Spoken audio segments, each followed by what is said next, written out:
Hello aspirants, welcome to Jogta academy. I hope you people are doing good. आज का जो हमारा टॉपिक है that is FRP, fair and remunerative price.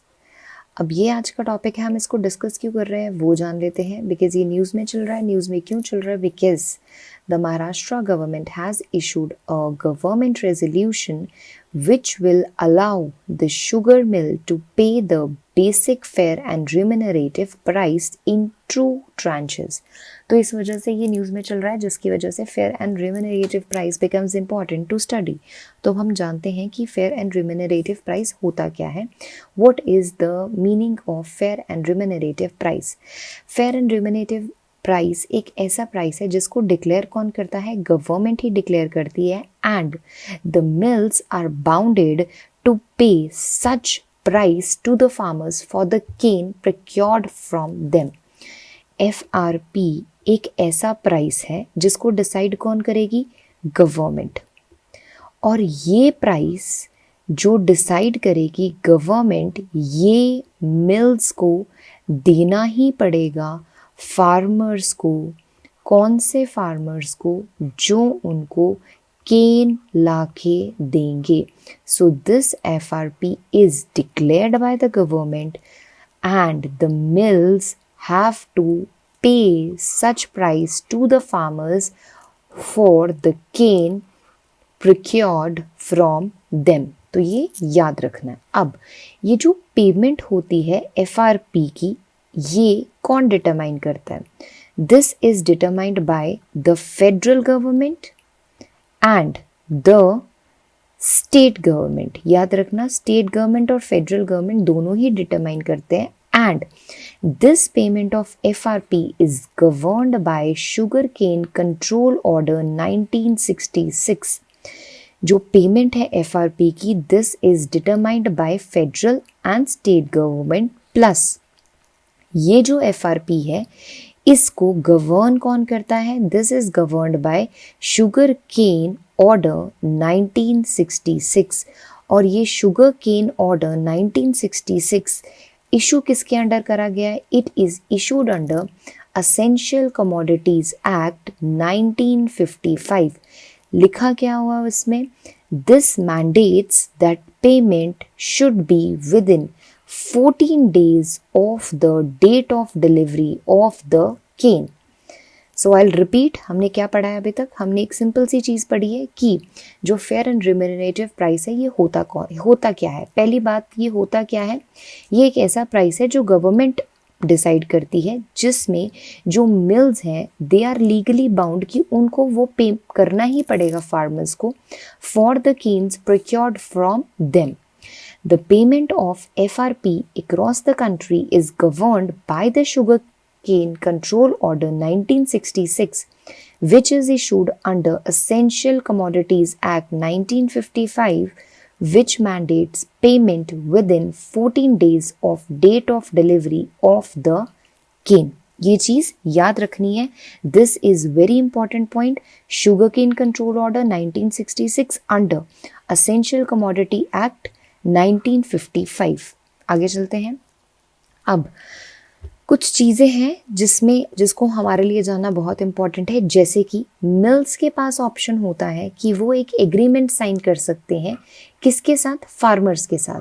Mills के पास option है कि वो एक एग्रीमेंट साइन कर सकते हैं फार्मर्स के साथ कि ये जो FRP है क्या वो इंस्टॉल्समेंट में पे कर सकते हैं। यही लिखा है। Mills have the option of signing an agreement with the farmers which would allow them to pay the FRP in instalment. अगर ये पेमेंट में डिले होगा, उस डिले से क्या होगा?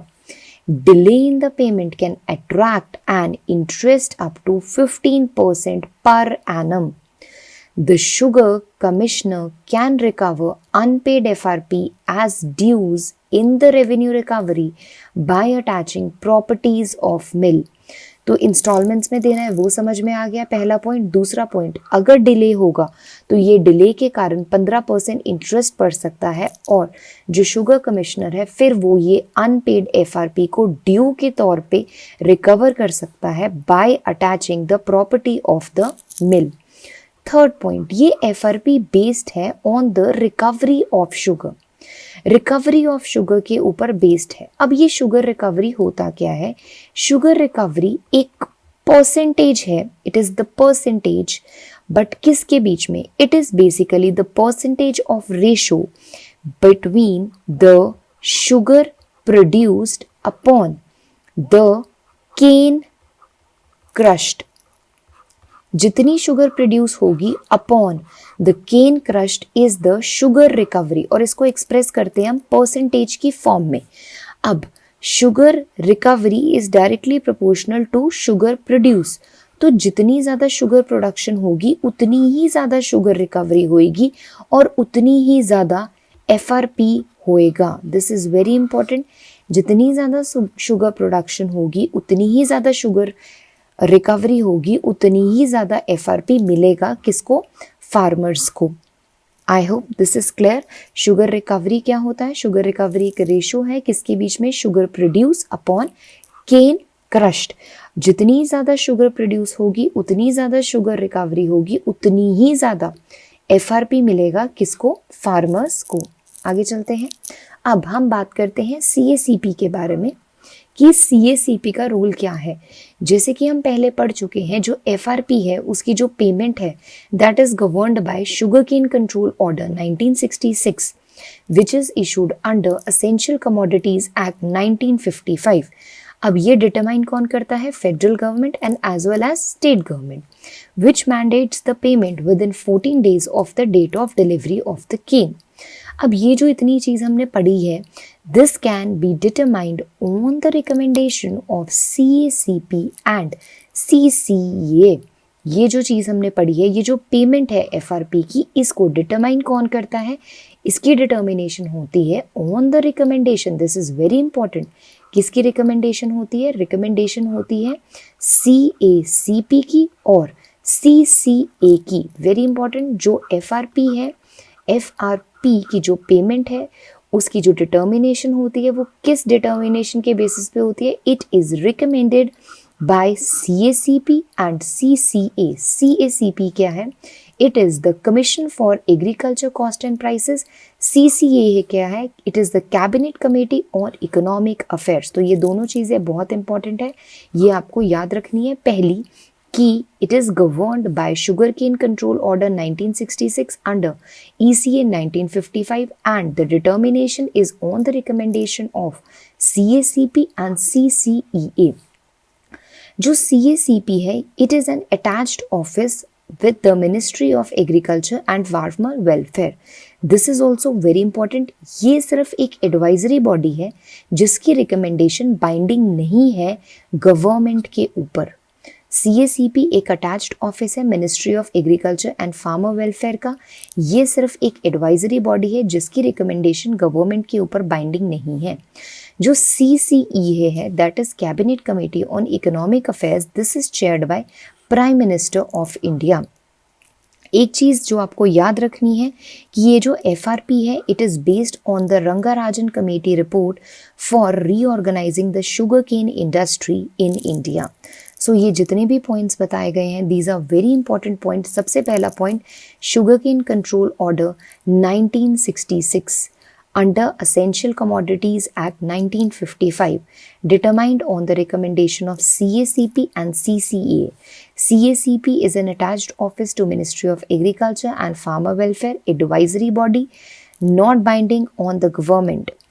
CCEA is chaired by Prime Minister of India. Very, very, very important. The Cabinet Committee on the Economic Affairs is chaired by Prime Minister of India, and this FRP is based on Rangarajan Committee report for reorganizing the sugar industry in India. I hope you are clear with this point. अब हम बात करते हैं the proposed changes. These are the proposed changes in the FRP. These are proposed changes in the FRP. तो ये बात करते हैं ये proposed changes है क्या। पहला चेंज, फर्स्ट प्रपोज चेंज क्या है कि जो गवर्नमेंट रेजोल्यूशन है वो पेमेंट को क्या बनाना चाहता है? Systemic. It wants to make the payment systemic. एक सिस्टमैटिक मैनर में इस पेमेंट को बनाना चाहता है, तभी ये जो रेजोल्यूशन है उसको प्रपोज करा गया है।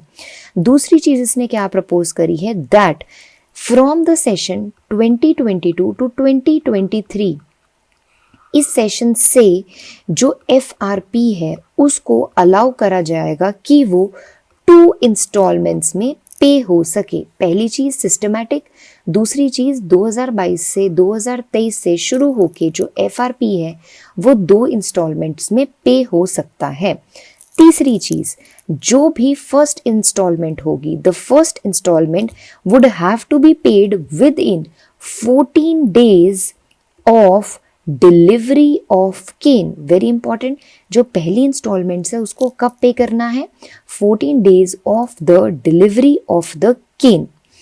और सेकेंड चीज क्या है कि जो सेकेंड इंस्टॉलमेंट होगी it should be paid within 15 days of the closure of mill after calculation of the final recovery।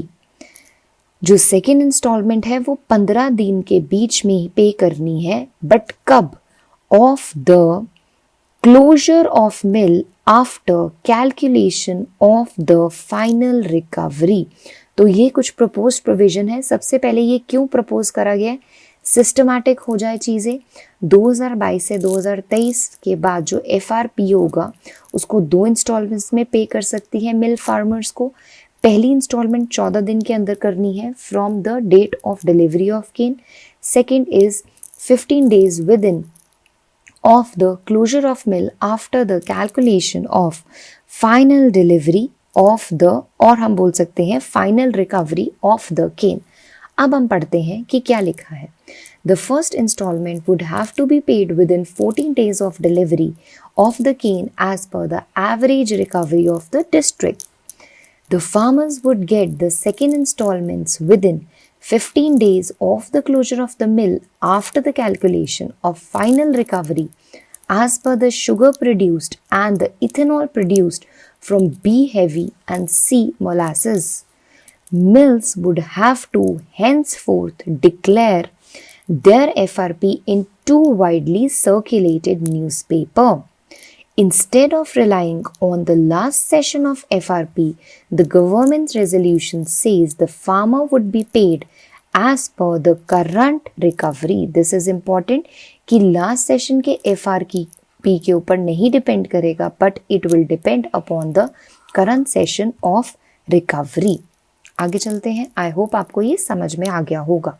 But इस चीज़ के लिए जो फार्मर्स हैं वो प्रोटेस्ट कर रहे हैं। मिल्स ओके हैं बट फार्मर्स प्रोटेस्ट करते हैं। क्यों कर रहे हैं जानते हैं इसके बारे में। Farmers argue that this method would impact their income. They point out that while FRP will be paid in instalments and will depend on an unknown variable, पता ही नहीं है क्या वेरिएबल होगा इंस्टॉलमेंट्स का। So their bank loans and others expenses are expected to be paid as usual. ये चीज़ें तो चेंज नहीं होंगी, बट ये अननोन वेरिएबल जिस इंस्टॉलमेंट्स में पे करे जाएंगे उसके बारे में they are not known. That is why वो क्या कर रहे हैं? प्रोटेस्ट कर रहे हैं। दूसरी बहुत इंपॉर्टेंट चीज़ जिसकी वजह से वो प्रोटेस्ट कर रहे हैं, farmers mostly require a lump sum at the beginning of the season, October November के टाइम पे, बिकॉज उनकी अगली क्रॉप साइकिल इस लम्प सम के ऊपर ही डिपेंड करती है। So that is why they are protesting. अब अगर हम शुगर केन की बात कर रहे हैं तो शुगर केन के बारे में जान लेते हैं। Sugar cane is the second largest producer of the India is the second largest producer of the sugar cane after Brazil. Very important, second largest producer है शुगर केन का इंडिया, ये याद रखना है। पहला कौन सा है? ब्राज़ील। सेकेंड कौन है? India. Top sugar cane producing states कौन सी है? Maharashtra, Karnataka, Tamil Nadu, Bihar and Uttar Pradesh.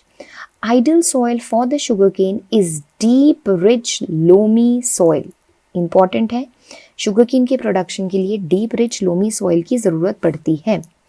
The soil needs to be rich in nitrogen, calcium, phosphorus, but neither it should be acidic, neither it should be alkaline. ये भी important है, याद रखना।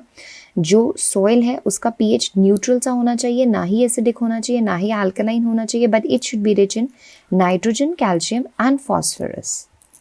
अब एक क्वेश्चन है, I hope you are able to answer this question after looking upon the video. So I will be very happy if you'll reply to this question. Let's understand the question.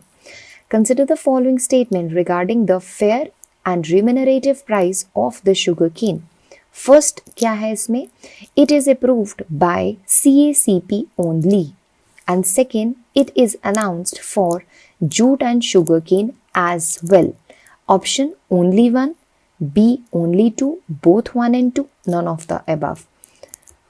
Answer आप बता सकते हो, इसका क्या answer होगा? I'll be very happy if you will answer. Thank you so much. We'll be meeting next time with the new topic. Have a nice day. Thank you.